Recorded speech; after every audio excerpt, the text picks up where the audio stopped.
The Shroud of Turin. In 1988, carbon dating revealed it was a fake.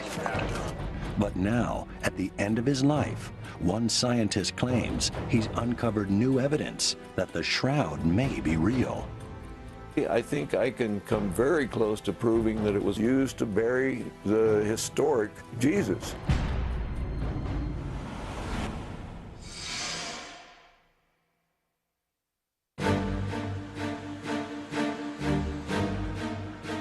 On October 8, 1978, in the Italian city of Turin, an unprecedented event took place. The Shroud of Turin, one of the most mysterious objects in the Western world, was finally going to be examined by scientists. For 120 hours, the Shroud of Turin Research Project, or STURP, would run thousands of tests on this sacred 14-foot piece of linen, believed by many to be the burial cloth of Jesus Christ. We opened up Pandora's box and created a whole new group of questions. Many worried that what they would find might rock Christianity to its core. It's like the courtroom drama will say, it's real, and this is Jesus, or it's not, and it's a hoax, and you've all been defrauded, and by implication, religion and faith are a joke. One of the leading members of the STURP team was Ray Rogers, a highly respected chemist from the Los Alamos National Laboratory. Rogers was a man of science, not God, and yet he was absolutely captivated by the shroud. For him, it was a great mystery waiting to be unraveled. I don't believe in miracles that defy the laws of nature. The scientific journey that brought Rogers and dozens of other scientists to the Shroud of Turin began with an amateur photographer, Secondo Pia, who in 1898 took the very first photo of the shroud.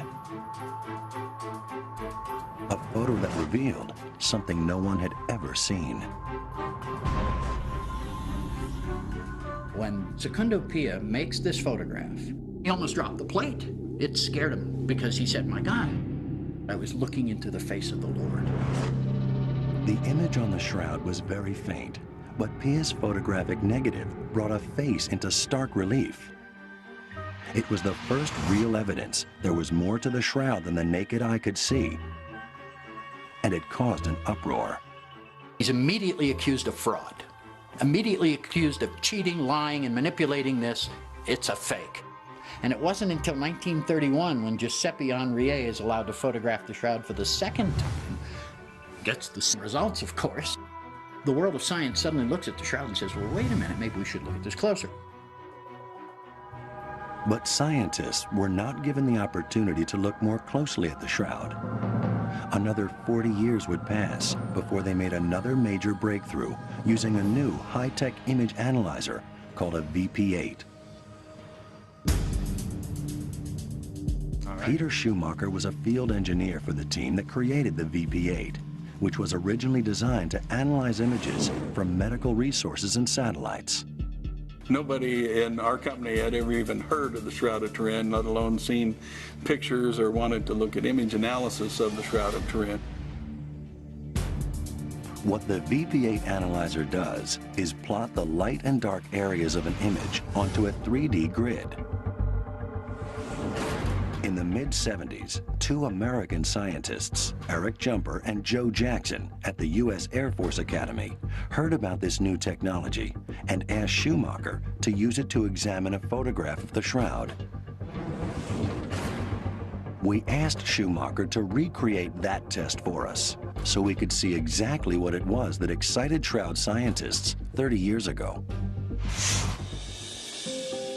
We placed 3 images under the analyzer: a self-portrait of the great master Leonardo da Vinci, a photograph of one of our crew members, and the 1931 photograph of the Shroud of Turin.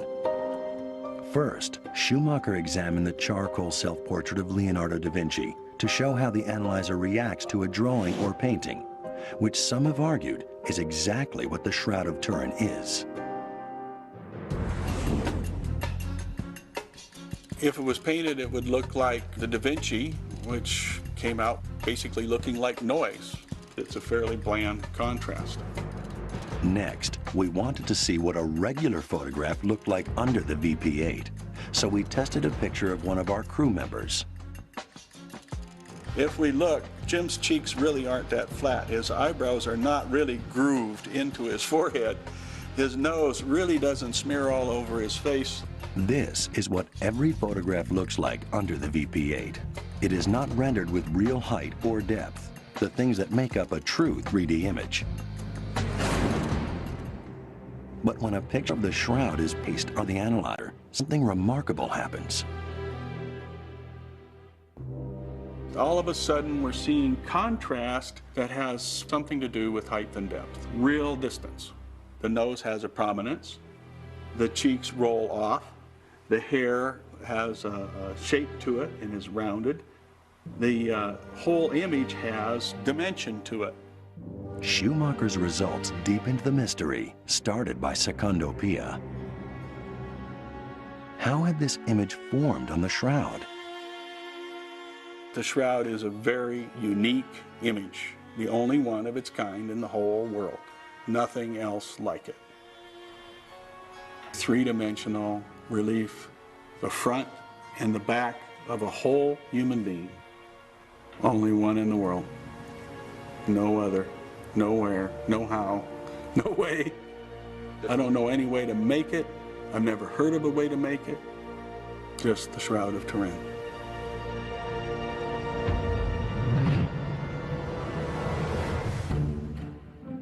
Armed with these results, Jumper and Jackson formed STIRP in 1977 and began the delicate dance of gaining access to the shroud. The VP-8 was the catalyst that caused the formation of the STIRP team. They said, we should see if we can figure out how this image was formed. The biggest problem has always been access to the cloth itself. In the spring of 1978, despite the resistance of many in the Vatican, the Church said yes. The Church took a relatively enlightened view about the shroud. They have a lot of folks who believe, in fact, that it is truly the burial shroud of Christ and don't want anybody meddling with it. The other side of the coin is that if we don't let the scientists look at it, we'll never know what the truth is. Finally, when we were given our permission to examine the cloth, that science, for the first time really in history, could apply the real scientific method, not just photographs. In order to get access, STIRP could not propose any tests that would mark or cut pieces from the shroud. All these tests had to be non-destructive. Most of the local folks really didn't like us messing around with this holy object. The STIRP team was only given 5 days to examine the shroud. They worked literally around the clock to find out how the haunting image got on the cloth. Barry Schwartz was one of the few photojournalists permitted to record the event. There were spectral analyses done. Sam Bellicore had a spectrophotometer with him that he was using. There were a mosaic of photographs made. It was photographed with ultraviolet fluorescence photography. It was X-rayed using X-ray fluorescence and reflectance imaging. Ray Rogers' tests found that there were no pigments, no dyes, no binding agents typical of paint of any kind on the main body of the shroud, meaning the shroud could not have been painted or drawn. But the most fascinating revelation of all was the story told by the bloodstains on the shroud. When someone is tortured, as the Bible tells us Jesus was during his crucifixion, red blood cell walls are ruptured, releasing hemoglobin into the body. The hemoglobin is quickly broken down, creating high levels of bilirubin, and the wounds begin to clot. STIRP's analysis showed the stains on the shroud were these blood clot secretions, with extraordinarily high levels of bilirubin, exactly consistent with the trauma of crucifixion. Then there was the ultraviolet fluorescence photography that revealed one more incredible clue hidden from the naked eye. You can visually see these serum stains around the blood stains that were never visible until our team photographed the shroud with UV fluorescence photography approximately 2,000 years after this man ostensibly was killed. Serum is the liquid component of blood. Composed mostly of water, the stains were invisible on the shroud until ultraviolet light made them appear fluorescent.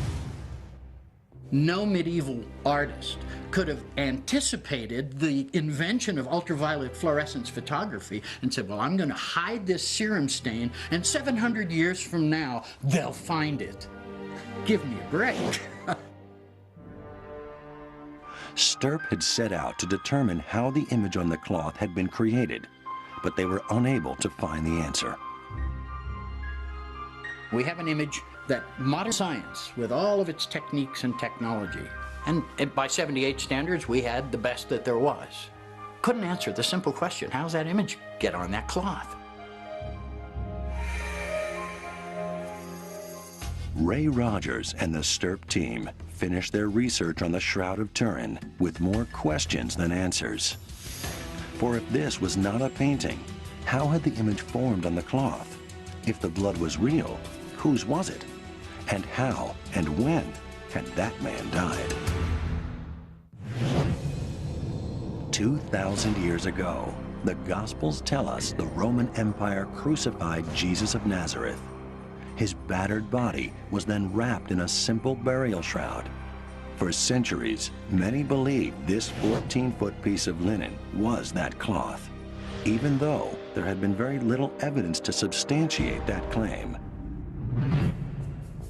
Even its origin is not known, for the history of the shroud is as mysterious as the image itself. The first record of the shroud, the first place it was displayed, was here in the small French town of Luray, some 1,300 years after the time of Christ. In 1536, it was nearly destroyed by a church fire. It was heavily stained by water. Whole sections of it were worn down by human hands that touched it every time it was put on display from the Poor Clare order, sewed on a backing cloth to the shroud in order to preserve it. Finally, in 1578, the shroud was brought to its final resting place, Turin, Italy. Over the next 4 centuries, the church periodically displayed the shroud to the faithful, who believed they were looking at the face of their Savior. But for modern science, its authenticity was never a question of faith. What mattered were facts.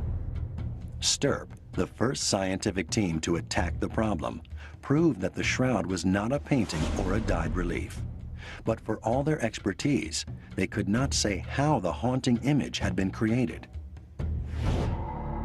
Many Stirp scientists did note, however, that the image was remarkably consistent with crucifixion. The bloodstains, the scourging, all seem to suggest the body of a crucified man. But is there any way to scientifically prove this? Crucifixion was a gruesome, drawn-out, and painful death, reserved for criminals and the lowest rung of Roman society. You weren't nailed up there to kill you. You were nailed up to be crucified, tortured. They didn't want you to die right away. In fact, there were evidence that they were surprised that Jesus died so soon.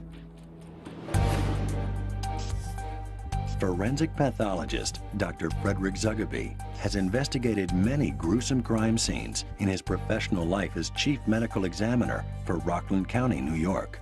My area was mechanism, manner, and cause of death, and type of suffering the individual had. Dr. Zugaby's fascination with the pathology of crucifixion started in 1948 when he was still a college student. He decided to build his own experiments to investigate the fundamental question: if the shroud had been found at the scene of a crime, would the forensic evidence confirm crucifixion as the cause of death? Okay. When Zugaby started his research, forensic knowledge of crucifixion was almost non-existent. Okay, and how's that? Dr. Zugaby had a cross built so that he could determine how crucifixion actually causes death. This experiment would help him analyze the forensic evidence on the shroud. The only available assumption at the time was that the victim suffocated from the weight of his own body, but Zugaby's experiments suggested otherwise. The cause of death was due to shock, which causes failure of the heart as a pump. Of more interest to Zugaby were the nails through the hand. The shroud shows a pool of blood near the wrists of the crucified man. But are human hands nailed to a cross strong enough to support a crucified body?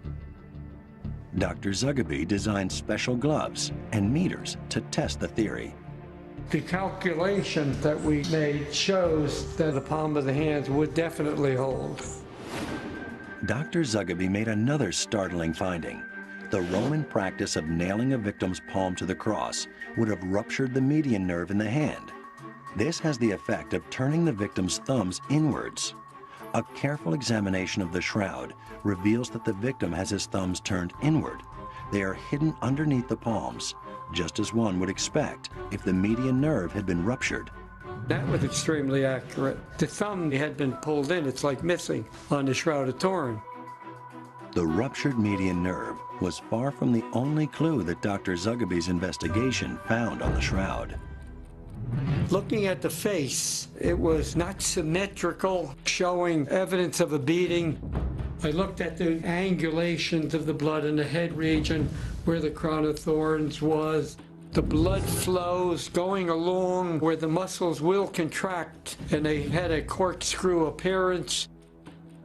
The blood shows a flow in the back of the hand, and it runs nicely along the side, and it accumulates a pool. I've seen it in many, many cases of injuries to the hand in the medical examiner's office. From this wealth of data, Dr. Zugaby came to one overwhelming conclusion about the image on the shroud. From the forensic pathology point of view, it is totally consistent with a crucified individual. I have no doubts at all. But even if Dr. Zugaby was right, his work could not answer the fundamental question that might tie the shroud to Jesus of Nazareth. How old was it? That could only be resolved if the Pope would allow scientists to cut a piece of cloth from the shroud to carbon date it. There was this real tension, this real controversy as to whether this should be subjected to these scientific tests. Since carbon dating meant actually destroying part of the shroud, it was an enormous step for the Church to take. Those results would cause people to rethink everything they knew about the Shroud of Turin.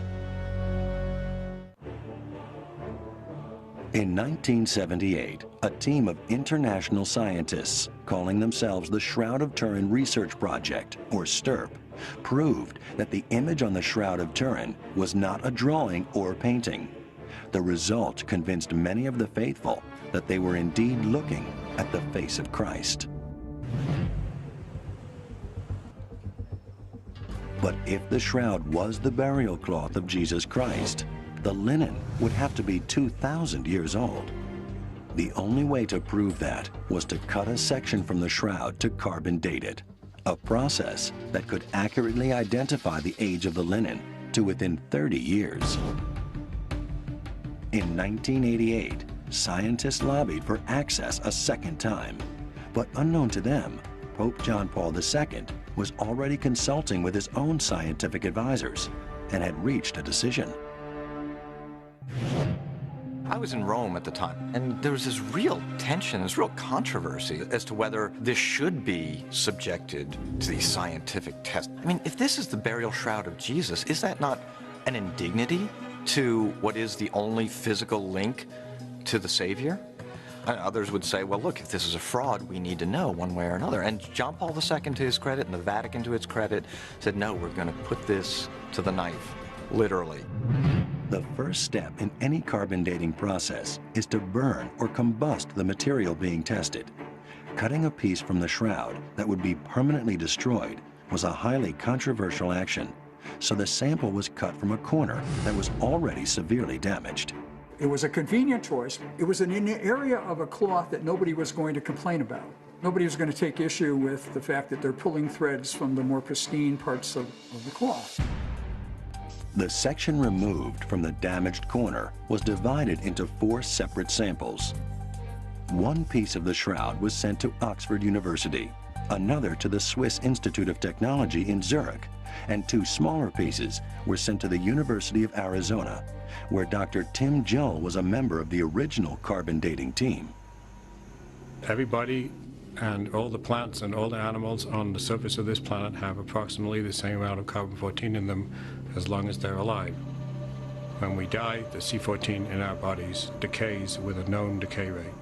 If we measure the carbon-14 in the sample and compare it to a standard, we can calculate the age from the ratio of the sample to the standard. First, the shroud sample was cleaned of any impurities. Then, it was literally burned up.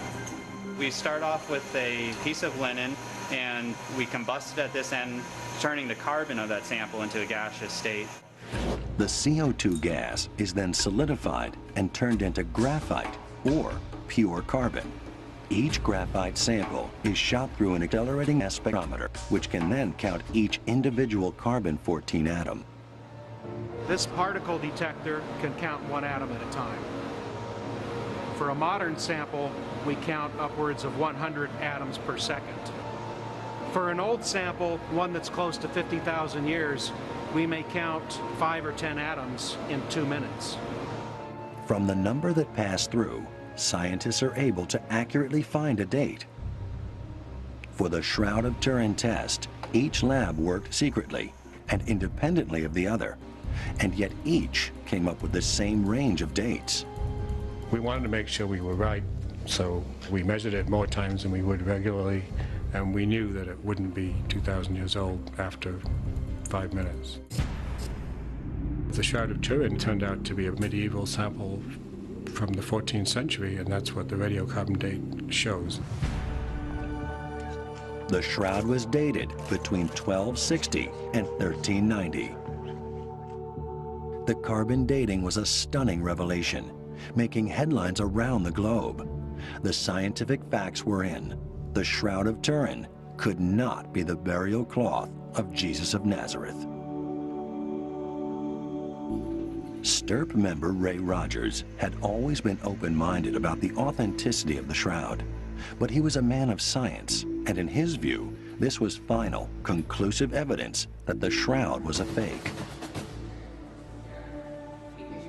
Despite this evidence, many faithful continued to believe that the Shroud of Turin was real, but their beliefs were dismissed by the broader scientific community, especially by scientists like Ray Rogers.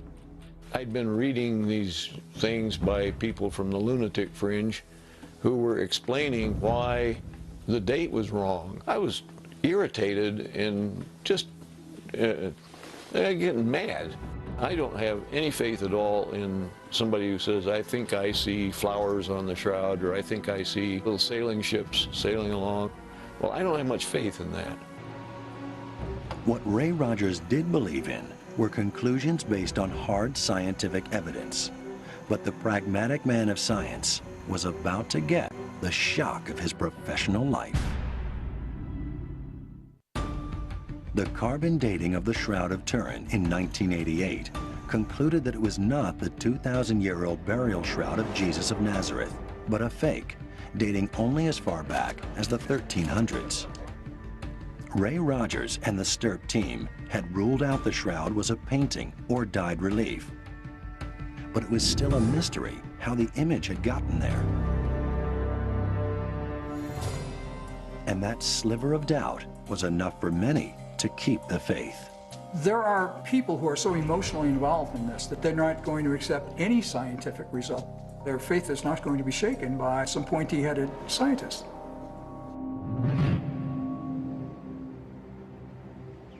Sue Benford and her husband Joe Marino are among those who believe the shroud is real. I had never heard of the shroud before 1997. I was flipping channels and saw the face on the TV. And there was something very knowing that I had that was really Jesus' face. Benford says that this vision inspired them to find proof that the carbon dating results were wrong Both acknowledge that they are not scientists and that they have no scientific background or accreditations. Sue runs a small not-for-profit that advocates for the humane use of animals in scientific research. Joe works in an Ohio State University library. And yet, they may have uncovered the clue that will finally solve this mystery. Look here. Nowhere else is there this definitive, intentional dark green. Working out of her home with photos taken by the 1978 STIRP team, Benford noticed something strange about the area where the carbon dating samples had been taken. The herringbone weave that is so consistent throughout the main body of the shroud seemed misaligned, off-axis. Our theory is that there's a mixture of 16th century cloth and 1st century cloth, and the data that we're finding on the cloth matches that theory. Benford and Marino argue that carbon dating is wrong because the section from where the samples were taken had been contaminated with fibers from a later date. According to this theory, cotton in the 16th century invisibly woven in the linen fibers of the shroud. A fixer was applied to the patched area, and the repair was expertly dyed so that it would be invisible to the naked eye. It is a craft continuous called French weaving. When you do this type of French weaving, you're not just stitching two pieces of material together, and that would give you all of one and all of the other. It's more like this.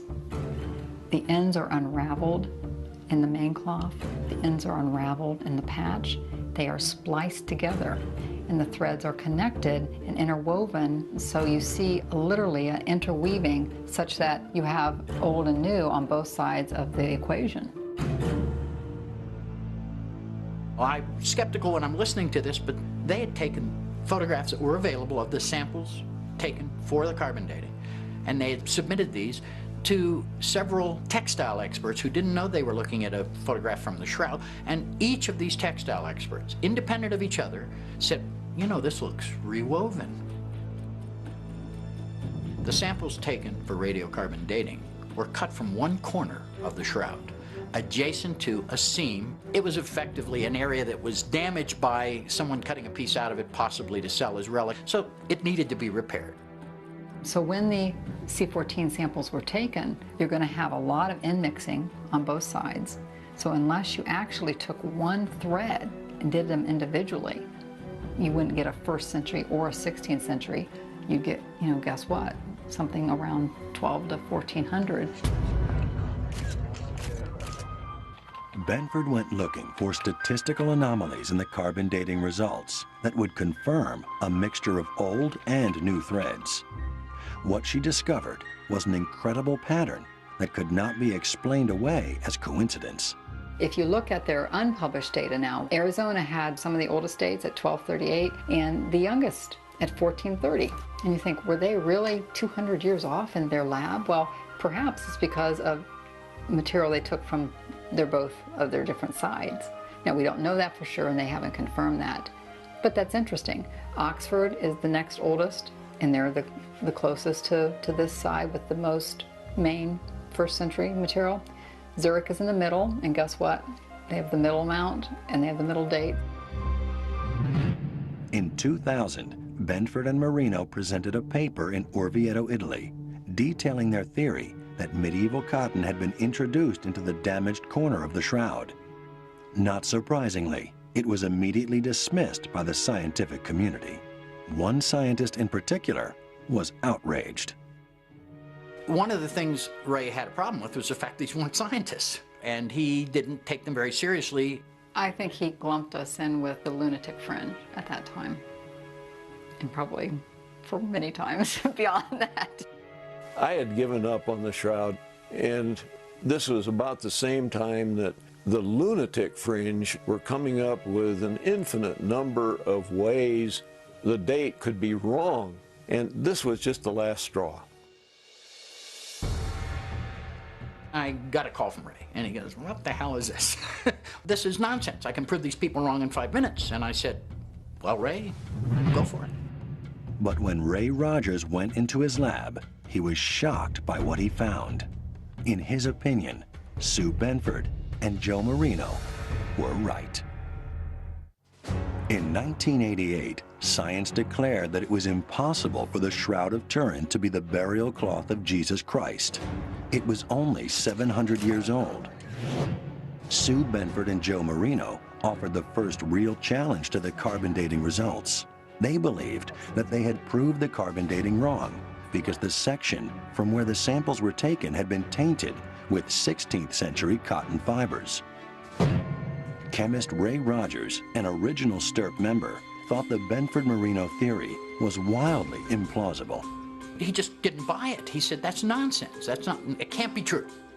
He was the gunfighter of STIRP. He was one of those guys that if he didn't like what you were saying, he'd have pulled out his 6-shooter and fired off 6 before he had a chance to take a breath. He was not very tolerant, especially of people doing bad science. It sounds far-fetched. I mean, it does sound extremely convenient. You know, I didn't believe it myself when I came up with it. Rogers was in a unique position to confirm or dismiss Benford and Marino's theory. Ray had in his possession, from 1988, the tape samples lifted from the surface of the shroud. But remember, those were not big fibers. Those were fibrils taken from the surface. He also had some samples that were taken from the shroud by Professor Reyes, who took samples in 1973 from a corner that was immediately adjacent to the area taken for carbon dating. What few realized was that Ray Rogers was in a race against time. He was losing a long battle with cancer. His old friend, Barry Schwartz, recorded this interview to ensure Ray could recount in his own words what he did next. So I read their paper and I thought, I've got the samples that can shoot that full of holes. So I got out the Ross samples and I got out the Shroud samples and I went to work again.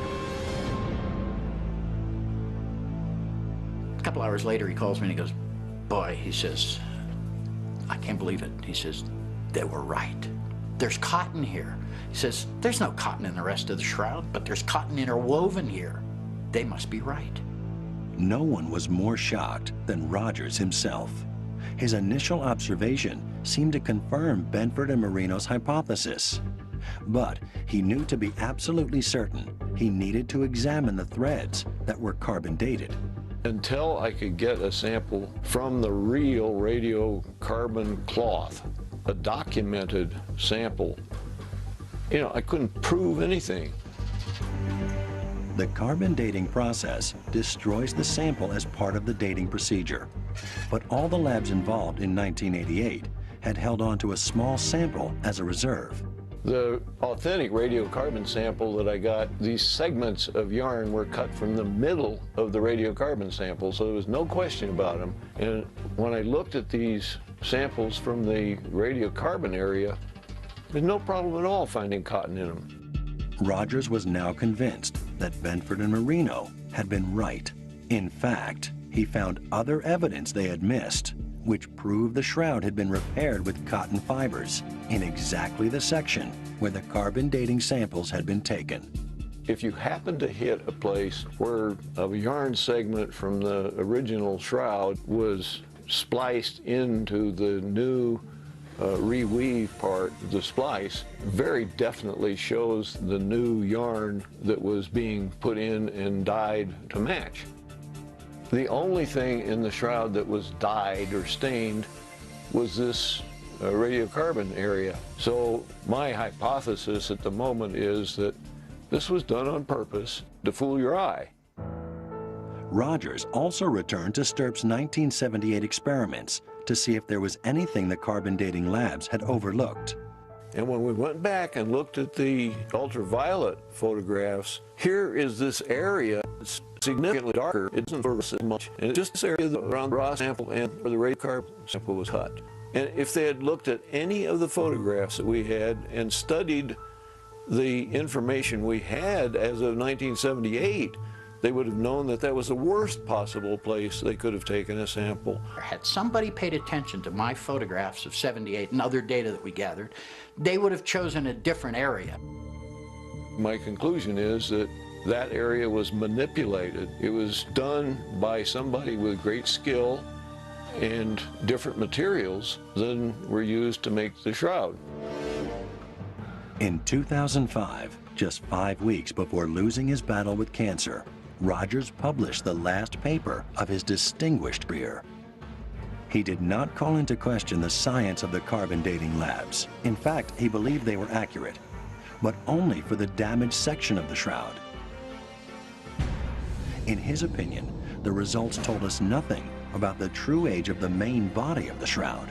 But to his great frustration, he also discovered another carbon dating test might not be possible. In 1988, a carbon dating test concluded the Shroud of Turin was only 700 years old. It had been dismissed as a hoax. But what if that was wrong? What if, as Sue Benford and Joe Marino argue, the dating had been tainted by the presence of medieval fibers? If they're right, then the Shroud of Turin might just be what the faithful believe it to be. I don't believe in miracles, no way. At the end of his life, Ray Rogers had been pulled back into his lab by Benford and Marino's theory. To his astonishment, he found himself agreeing with them. I'm coming to the conclusion that it has a very good chance of being the piece of cloth that was used to bury the historic Jesus. He writes a paper that's accepted for publication in Thermochemica Acta, January of 2005. And that paper is the only peer-reviewed science that challenges the carbon date with anything credible up until that point in time. Rogers was perhaps the only person who could confirm this theory, as he had access to fibers from both the main body of the shroud and the carbon-dated section. He also knew from his own experiments in 1978, the shroud was free of any pigments or dyes. And yet, when he looked at threads from the corner where the carbon dating samples had been cut, that's exactly what he found. Dyes, gums, resins, all signs that this section had been repaired hundreds of years ago. You've got photomicrographs that demonstrate this very clearly. The cotton fibers from the radiocarbon sample are fairly heavily coated with the gum dye mordant, and some of the linen fibers don't show any of that at all. They look just as slick as anything, and it didn't stick to them. Here's the whole crux of it. Linen is very difficult to dye, and it ages as time goes on, so it's colored. So in order to match a reweaving with the original color, you have to use cotton, and you dye the cotton. Ray found some waxes on those samples that suggested to him that the threads were from a so-called invisible reweaving process. But Rogers knew that his findings needed to be tested with equipment far more advanced than he had had in his home lab. I was given this assignment by a dying man, and I wanted to complete what he had hoped for. Bob Villarreal was a colleague of Rogers at the Los Alamos National Lab. As a dying wish, Rogers asked his friend to independently confirm his findings. It was a race for him because he knew he was dying. He wanted to know, is this corner of the shroud of the same composition, whether it was flax or linen or cotton? If it was cotton, it's not the same as the main shroud. But before any tests could be conducted, Ray lost his long battle with cancer on March 8, 2005. He was 78 years old. After Rogers' death, Villarreal was determined to confirm his friend's findings. He sent the fibers Ray had given him to a colleague at the Los Alamos lab. Right away, something remarkable happened. I received a call from him, and he said, the thread that I was going to analyze broke into 2 pieces. Is God going to be mad at me? The threads turned out to be 2 separate pieces woven together, just as Benford and Marino predicted. But even more important was what held them together: a mordant, a gum-like substance used for centuries to set dyes. This finding was a revelation, independent confirmation that this section of the shroud had been dyed. Since Ray Rogers had long ago confirmed there were no dyes on the main body of the shroud, it was now clear that carbon dating samples had been cut from an anomalous part of the shroud. The damaged corner was not like the rest. They come in and they snip, snip, snip, snip, snip in secret and take the worst possible sample they could. The people who certified the sample are still trying to convince everybody that everybody else is wrong. They're right. Those were perfectly valid samples. In the last months of his life, Rogers became a strong advocate for another carbon dating, but sadly, he also believed that this was no longer possible. For even if the age-old problem of access could be solved, there was another much bigger problem: the way the Shroud of Turin had been preserved. Ray Rogers talked about the fact that the box in which the shroud was kept, the reliquary, was treated with thymol, which is a chemical that kills anything alive, bugs, anything, bacteria. That treatment of thymol could impact future carbon dating of the cloth. According to Rogers, by using a plant-based chemical, thymol, to clean the reliquary, they had inadvertently done permanent damage to the shroud. It was now contaminated with modern carbon atoms, making it impossible to accurately date. But before he died, Ray Rogers thought he had found a solution.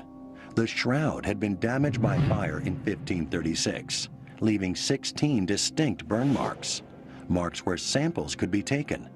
And since they were already pure carbon, they could easily be cleaned of thymol. You got carbon there that's been charred since 1532, and charred cloth is very impervious to any kind of attack.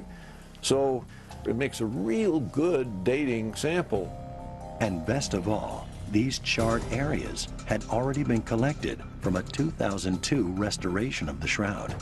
In 2002, they removed the backing cloth, they removed all of these patches. You see like this charred area here? She snipped off the charred area from around these burnt holes, and they saved that. That's prime C14 stuff. You could date that. These carbon remnants might hold the key to finally solving the mystery of the Shroud of Turin. Some of Ray's colleagues have submitted a request to the Vatican for access to these burned samples to undertake a second carbon dating. The scientific world awaits another opportunity to find out if the shroud is the burial cloth of Jesus of Nazareth or an elaborate fake. But whatever the answer, it is almost certain the scientific debate over the Shroud of Turin will go on. If it isn't old enough to be the Shroud of Jesus, then I feel I'll have witnessed a miracle, because some medieval guy then will have created something that we can't even duplicate, nor can we fully explain, and I'd like to know how that was done.